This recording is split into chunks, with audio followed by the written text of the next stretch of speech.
and you're welcome to the show proper. Now, in a move that has sparked widespread debate, the Nigerian government, it recently blocked protest funds amounting to 83 billion naira and arrested several political collaborators, though unnamed. These actions, aimed at curbing what authorities describe as attempts to destabilize the country, has raised significant concerns about the implications for civil liberties and the right to peaceful protest.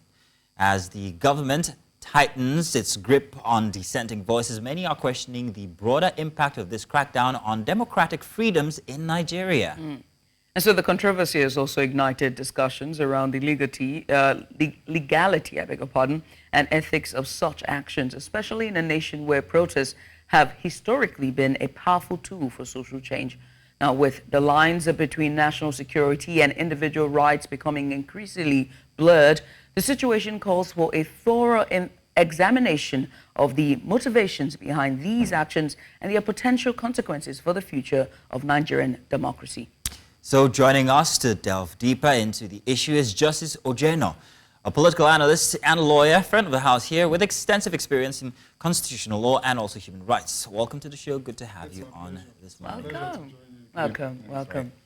So, Justice, let's begin first of all by asking what you thought when you heard about these unnamed collaborators getting arrested and 83 billion, not million now, 83 billion naira blocked.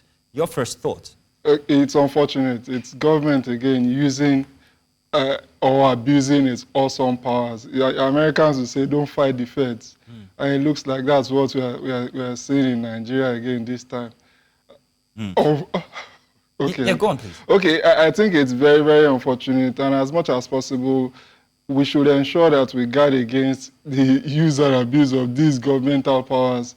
And as much as possible, too, the judiciary should show some more level of courage in holding the government back in their barracks, especially when it comes to trampling on the constitutional rights of the citizens. Do they have the right to actually block these funds?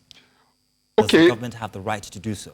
Eventually, it will be at the end of the ventilation of the matters at the judicial level. That's when we'll be able to know whether they actually do or not. But in the interim, on the surface, I think that in anything we are doing, I, as a lawyer, as a person that will always side with the people or with the average person, and as journalists and as the average Nigerian, we should always give the presumption against the use of awesome powers as we presently see. So on no occasion should we naturally, by default, tilt to governmental powers, because we know that it is usual, it is in their custom to just say, to blur the lines between national security and individual human rights to protest. And I think that this is what the government is doing in this situation. And if the judiciary is courageous enough, it will always be interpreted in the interest of the protesters. You are a legal practitioner. Do you see the judiciary ever be courageous enough? To a large extent, yes. Let me use some instances.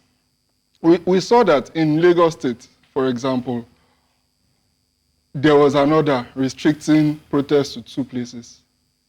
Unfortunately, that order, of course, it was just for 7 days in the interim, and another judge was approached and it was extended. But I think in Abuja, there was the same order, but the second judge refused to extend it. So that's some level of courage, despite the fact that we know that it is so unfortunate that the mode of judicial appointment, especially in the recent times, has not been, I dare say, fair. Because it has almost been a situation where it depends on your last name. It depends on the kind of blood you have. It depends on whether you have the blue blood, the royal blood. If your last name is not reminiscent of some name that has some history with the judiciary, you almost will not be able to start your journey on the bench. And it's unfortunately so, because there are so many other intelligent Nigerians who can also do a good job and be independent at it. I have to ask, and for the sake of our viewers, I need to ask, is financing a protest illegal? You know, is it a crime? Absolutely not. absolutely according 100%. to the laws and the Constitution? According to our laws, according to the Constitution. And it's unfortunate the way the government, the Nigerian police, the EFCC, and law enforcement generally are using the blanket laws. Let me go a bit into the history of it, especially as a practitioner. It used to be that the EFCC will interpret some sections of the EFCC Act and say that, okay, they will just give instructions to bankers directly to freeze some certain accounts. They will just write a memo to them or a letter to the banks and say, freeze so accounts for us because we are suspecting that they may be proceeds of crime. Then, of course, a lot of lawyers and clients took them to task and took them to court. And the court reinstated that the power to punish the average Nigerian, because the right to property is contained in section 43 and 44, and it's a fundamental human right for every Nigerian, not just every Nigerian, everybody that finds themselves in Nigeria to enjoy. So the court then said that under no condition should anybody be deprived of his ability to be able to use his property the way he wants to. A bank account is a property. Your money in your account is a property. So except if it is the judiciary that says so. So because of that, EFCC then didn't have the power to just tell the banks that we hereby freeze this account for suspicion. So they had to go and get a court order in order to be able to freeze certain accounts. But what we have seen in recent times, even before these blanket terrorism freezings, what we have seen as practitioners is the police, they will put the cart before the horse and do prosecution before investigation. And what they will do is they will seek an order of the court to freeze certain accounts because they are suspecting them of suspicious activities. But when I say certain accounts, it is not 1 or 2 people. It is 500 people. It is 3,000 people. And they have not conducted the investigation at all. So you're saying they have no rights to freeze an account without cause? Yes. And they are not even conducting investigation to be able to ascertain cause. They will freeze it first, and then they will, after freezing it for like 30 days or 60 days, they will go back to the courts to renew the extension of the order for continuous freezing. Yeah. I'm even talking about before this situation. Right. So Nigerians have been suffering serious injustice, even before this, in quote, terrorism financing.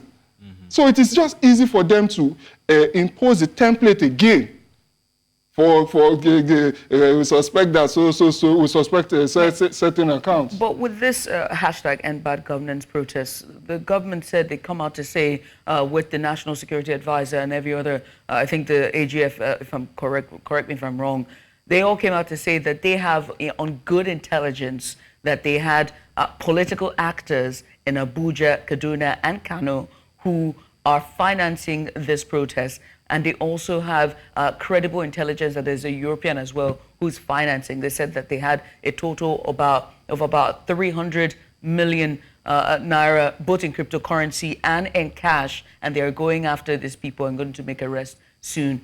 And so, with this case, they say they have intelligence. What do you say to that? Even if they have intelligence, financing a protest is not a crime. And something has to be a crime before you can punish somebody. They have now labeled it insurrection and not a protest. Except they are giving it another nomenclature. Except they are trying to drag it into something, a crime that is chargeable. So it's call a dog a bad name to hang it. Unfortunately so. But when you compare their reaction to the protests and financing and everything here, the End Bad Governance protest, in comparison to 2020 when we had the EndSARS protest, how would you compare these two responses from the two different governments? Okay, the thing is, the EndSARS protest too, the persons who, in quote, financed it didn't go scot-free. They were also harangued. They were also really, really haunted. Some of them had to japa to other countries, if we check the records very well. So they were not also free. So this level of harassment and trying to deprive the average Nigerian citizen of their constitutional rights didn't actually start today. But we cannot stop making requests of the government. We cannot now surrender our right to protest because Every time we step out and want to protest, the Nigerian state is screaming national security, national security, national security. Just like I said, I think on this platform too the last time, financing a protest exactly is not a crime.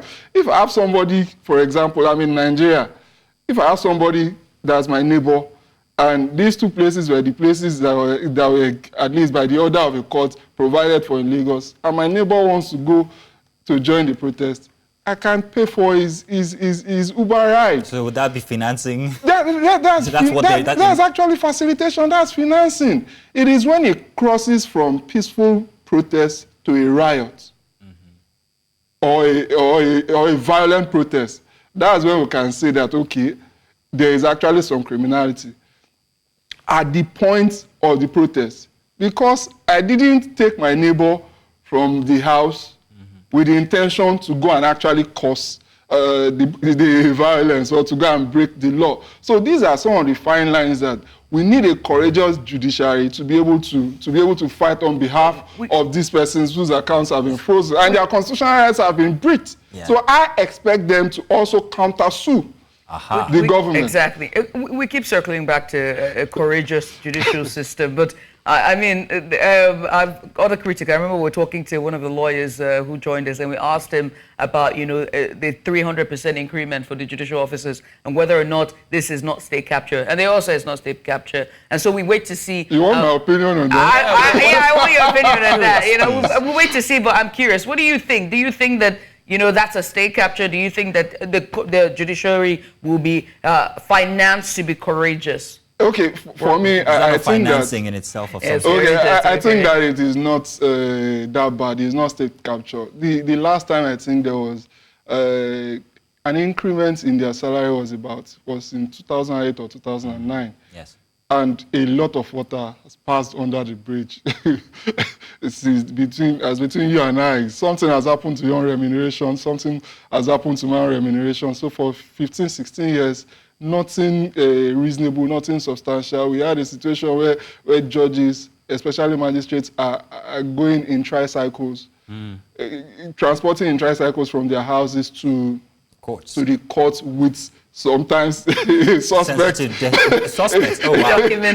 A suspect. So that can put now, some danger to justice. Let's look at the interest of international organizations, rights organizations, on Nigeria. Now, what's Nigeria's reputation like at the end of the day? If we have these, what you call them, restrictions for protests, or even your right as a human being to want to associate with a protest or not, or even financing a protest, or my neighbor who wants to go and protest, what's our reputation? What's the implication on the Nigerian reputation now? It is unfortunate and it is terrible. First, the president presently is on a 3-day visit, I think, to Equatorial Guinea. That's the North Korea of Africa, as he said, the most dictatorial state possible in a black country. So that gives me some kind of the president shouldn't parley with such persons, talk less of giving 3-day state visits.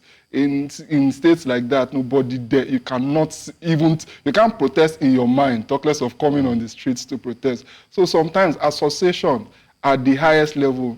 Who does the president want to parley with? What does the president want to see democratic countries? What does he want them to see him as?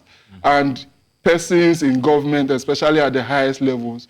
So if you also try to repress or you take a playbook from what the other persons are doing in those other countries and you try to implement them here, it's going to rub off badly on you, especially because you don't even have a good economy to be able to stamp your feet and say no to a country like China, to a country like the US, to a country like the UK, because sometimes it takes your economy for you to be able to make some demands on the table. Even though you're not an economist, what are the economic implications then? Do you think that all the favors that the president tried to curry from after when he got into office, making all those visits to other countries, do you think that puts that in jeopardy at this point in time? To a large extent, it does. To a large extent, it really, really does. Because again, it is beyond president to president at some point. We must know that a state like the US, for example, a lot of what the president does is it is the Congress and the Senate that actually forces them to do it. And the way sometimes the Congress gets influenced is when Nigerians from here talk to their Nigerian persons in maybe a state like Minnesota, and the Minnesota Nigerian citizen, dual citizen, goes to meet the congressman in Minnesota, Yes. that one then goes to escalates it to Congress. We saw that was what some people like Showore enjoyed extensively when congressmen starts pressuring their executive, starts pressuring their Department of Justice and their equivalent of Ministry of Foreign Affairs, and those ones in turn start pressuring our Ministry of Foreign Affairs, and those ones in turn start pressuring our president. Sometimes, in fact, this is the playbook of how international influence goes. Yeah. So that is why, as much as possible, we cannot have a bad image. Let's circle it back home and talk about the consequences for Nigeria with civil societies, Amnesty International, human rights watchers, human rights groups, and even civil society at large. What are the consequences for it for us with moves like this, where you are naming a dog a bad name and you're going after financiers and cracking down heavily on dissent, or their relationship or their distaste for dissent? For me, I think that sometimes when international investors want to come in, FDI, foreign direct investment, or foreign portfolio investment, some of the things they do is that they consult, they check for the effect of the judiciary, they check for the effect of human rights, the enjoyment of human rights of the average persons. And one of the ways they can easily be able to detect that is, what's Amnesty International saying? What if I make a mistake? Or if I don't even make a mistake, if these people want to haunt me, do they have a strong judicial system in order to be able to enforce my rights? And they will ask this international organization, what's the Amnesty report? That's what all of them, then United States Department on Human Rights and things like that. So we must also be very, very careful and ensure that we don't leave a bad taste in the mouths of these organizations who are the, in quote, first responders. And it's unfortunate that we don't even have a good history with Amnesty International. Well, nah, not at the moment. Not at all. We have probably never had. And that too will affect our economy. Well, I want to say thank you It's for my your pleasure. insight, Justice. It's my Many pleasure. thanks for coming on here and just giving us very much insightful It's my pleasure. and nuanced perspective on this issue. We It's my appreciate you pleasure. for coming on. It's my pleasure.